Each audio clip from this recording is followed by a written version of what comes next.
Badai kencang tiba-tiba menerjang tanpa bisa diantisipasi. Kalaupun mau menepi lagi, kondisinya sudah terlalu membahayakan. Deru angin dan deburan ombak terus meninggi. Dan tiba-tiba di depanmu muncul pulau kecil yang sangat rimbun. Kamu dan temanmu lagi naik perahu sejauh 40 km dari lepas pantai Brasil. Saat itu kamu lagi mancing dan gak tahu menahu ada awan pekat. Lalu kamu mendekati pulau asing itu. Hah? Kok di belakangmu ada kapal penjaga pantai?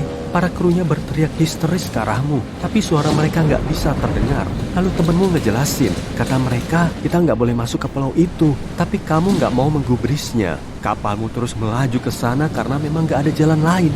Ternyata pulau itu dikelilingi bebatuan runcing yang mencuat dari laut. Bentuknya mirip pisau tajam yang tiba-tiba muncul dalam gelap. Di sini kamu baru ngerti maksud para penjaga pantai tadi. Tapi semuanya udah terlambat. Perahumu menabrak batu hingga bagian bawahnya hancur. Kalian mulai tenggelam di tengah guyuran hujan dan angin kencang. Tubuh kalian terhempas ke laut dan tiba-tiba semuanya menjadi gelap. Kamu baru terbangun saat hari sudah terik dan kerongkonganmu terasa kering. Temanmu masih tertidur di dekat onggokan perahu yang telah hancur. Rupanya kalian harus nunggu tim penyelamat untuk keluar dari sini. Dan di siang bolong begini, kamu bisa ngeliat kondisi pantai yang sangat membahayakan. Di sekelilingnya ada banyak batu runcing. Untung aja ya kalian bisa selamat, tapi kalian akan sangat kesulitan keluar dari sini. Mending cari makanan dulu aja lah. Jadi kamu nyari buah kelapa dan pisang di dekat pantai. Dan temanmu balik ke reruntuhan perahu buat ngambil kotak obat. Kemudian kalian menjauhi pantai berpasir itu menuju ke hutan lebat. Baru berjalan beberapa langkah, kalian udah disambut oleh bunyi desis misterius. Kamu nengok ke temanmu dan tatapannya langsung berubah jadi horor. Keringat dingin bercucuran di dahimu dan kakimu kayak nginjek sesuatu. Ih, apaan nih? Semuanya bisa merayap dan jumlahnya banyak banget. Saat kamu melihat ke bawah, puluhan ular udah meliuk-liuk di tanah. Ada yang melilit kakimu, ada juga yang merayap ke pohon. Pulau ini dipenuhi ular. Jangan banyak gerak, kata temenmu. Kayaknya aku tahu tempat ini deh. Kamu pengen nanya maksudnya, tapi suaramu tiba-tiba lenyap. Temenmu langsung ngerti ekspresi wajahmu. Kemudian ngejelasin lebih detail. Kita lagi ada di salah satu tempat yang paling berbahaya di dunia nih. Tepatnya di Pulau Ular Brasil. Spesies ular di sini nggak cuma kaleng-kaleng. Dan Golden Lancehead merupakan salah satu reptil paling berbisa di seluruh dunia. Habitatnya cuma ada di pulau ini. Dan mereka telah berevolusi secara alami tanpa intervensi dari spesies ular lain. Bahkan bisanya 5 kali lebih ampuh dari bisa ular biasa. Jadi Golden Lancehead telah menjadi penguasa pulau ini. Cuma di sini ada hewan melata sampai sebanyak ini. Dan kali ini sang penguasa pulau semakin girang karena target mangsanya nambah 2. Kemungkinan besar kalian gak akan bisa bertahan hidup, tapi kalian harus berusaha semaksimal mungkin. Jangan bengong aja dong, kamu perlu nyari tongkat gede sebagai penolong utamamu. Kalau kamu ngelihat ular berbisa, sebaiknya mundur perlahan. Tapi di sini, ularnya banyak banget. Semuanya kelihatan agresif dan kelaparan.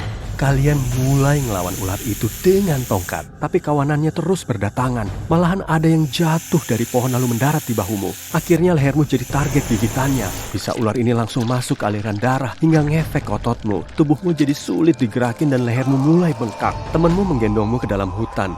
Dan di sela-sela pohon, ada mercusuar tua. Bangunannya kelihatan paling menonjol. Dan penjaga pantai masih datang ke situ setahun sekali. Temenmu berhasil mendobrak pintu dan membaringkanmu di lantai. Kamu mulai takut dengan bahaya gigitan ular tadi. Tapi gak masalah kok, kan dia seorang dokter. Dia menyuntikmu agar kamu bisa sembuh. Lalu kamu bisa istirahat sebentar sebelum bahaya lain mulai muncul. Dia bilang ular unik ini telah ada di sini sejak ribuan tahun yang lalu. Pulau ini pernah menyatu dengan Brasil selama bertahun-tahun, tapi luapan air laut telah membuatnya terpisah dari daratan Amerika. Pulau ini kemudian terisolasi dari lingkungan sekitar dan ngebentuk ekosistem unik. Ular vipernya kemudian berevolusi menjadi Golden Lancehead dan langsung merajai semua hewan lain.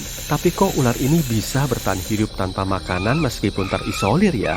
Semuanya berkat bantuan alam dan proses evolusi. Jadi, pulau ini pernah menjadi tempat singgah bagi banyak burung. Mereka berhenti di sini untuk beristirahat selama migrasi panjang. Tapi malah akhirnya, kawanan burung ini menjadi santapan para ular. Gigitan Golden Lancehead ini awalnya nggak membahayakan burung. Mereka cuma ketakutan dan terbang menjauh. Hingga si ular akhirnya kehilangan mangsa. Tapi setelah berevolusi selama bertahun-tahun, sang penguasa pulau punya racun yang sangat ampuh. Satu gigitannya aja bisa melumpuhkan burung yang kena sial. Menurut legenda, bajak laut telah ngumpetin harta karun di pulau ini. Dan biar nggak ada yang bisa nemu, bajak laut itu membawa ular sebagai penjaga emasnya. Padahal di sini nggak ada harta karun sama sekali. Tapi para bajak laut modern mulai tertarik untuk berkunjung. Ular Golden Lancehead termasuk komoditas mahal dan para kriminal sering memburunya. Makanya, para penjaga pantai selalu berpatroli di sekitar pulau. Orang biasa nggak boleh menginjakan kaki di tempat ini. Dan kalaupun ada yang bisa lolos, mereka harus melewati batu. Cuma ahli biologi dan saintis yang boleh masuk untuk meneliti faunanya. Di tim ini juga harus ada dokter untuk berjaga-jaga kalau mereka kena bisa ular. Jadi di sini ada bajak laut dan kawanan ular berbisa. Tapi ada hal lain yang lebih nyeremin. Kali ini, kamu mulai mendengar suara gemerisik di seisi mercusuar. Ribuan cakar kecil mukulin tembok dan seluruh lantai. Ternyata, di situ ada kecoa raksasa. Beberapa di antaranya berukuran setengah telapak tanganmu. Serangga ini merayap di balik pakaianmu. Kalian menjerit ketakutan dan langsung kabur dari mercusuar. Kamu buru-buru menuju pantai dan menceburkan diri ke air. Kayaknya semua kecoa tadi udah pergi dari bajumu tuh. Dan ternyata, gak cukup sampai di situ. Di dekatmu terdengar dengungan aneh dan kamu mulai celingukan. Rupanya, sekumpulan serangga terbang sudah memenuhi udara. Ada belalang, ribuan serangga ini menuju ke arahmu. Dan untuk menghindar, kamu nyebur ke bawah air sambil nunggu sampai mereka pergi. Akhirnya bisa menepi ke pantai lagi dan ular di sini cuma sedikit. Karena takut mendekati hutan, kalian menunggu berjam-jam sampai tim penyelamat tiba. Kamu bikin pola di atas pasir sambil gemeteran. Pokoknya kamu udah kapok banget datang ke tempat ini. Akhirnya kapal penjaga pantai yang kalian tunggu telah tiba. Dan kamu ngasih tahu mereka kalau kalian nggak sengaja terdampar di situ. Mereka mempercayai ceritamu dan segera melakukan evakuasi. Di atas kapal, kamu ngebayangin skenario kalau banyak ular berbisa tiba-tiba muncul di desa atau kota kecil. Pasti heboh banget ya masalah yang akan dihadapi para penduduknya. Tapi sebetulnya nggak perlu dibayangin kok. Ada satu desa yang para penduduknya bisa hidup berdampingan dengan ular kobra berbisa. Tapi semuanya biasa-biasa aja. Mereka bisa hidup berdampingan dengan reptil ini. Kamu udah sampai di desa Setpal di India. Desa ini dihuni oleh sekitar 2.600 orang dan terletak di tengah hutan. Cuacanya ngabul juga nih. Tapi nggak apa-apa, para penduduk di sini ramah dan responsif kok. Kalau kamu mampir ke salah satu rumah mereka, akan ada pemandangan yang sangat langka. Ular king cobra terlihat merayap di sekitar perabot sambil makan telur dan daging. Padahal bisa ular ini termasuk yang paling mematikan di seluruh dunia loh. Bahkan reptil ini punya spot khusus untuk berteduh dari terik matahari, minum air, dan makan. Para penduduk menyukai kobra ini seperti hewan peliharaan.